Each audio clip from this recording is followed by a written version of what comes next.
Different audio sources have different electrical output characteristics, such as voltage level and impedance.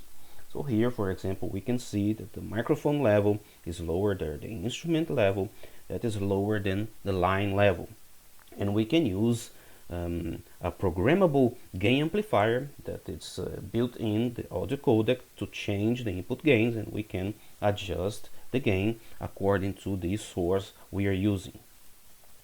So here we have a block diagram of our audio codec. We have the left input, the right input, and we have here the PGA, the programmable gain amplifier, that goes from 0 to 47.5 dBs in steps of 0.5 dB. So you can have, we must take a look at the data sheet of the audio codec to see how we can make these configurations.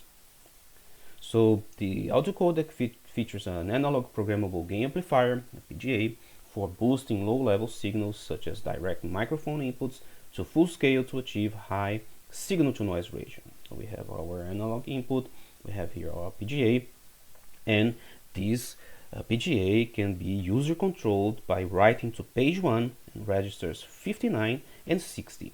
So this is what we need to take a look. We also can set the input resistor three different values.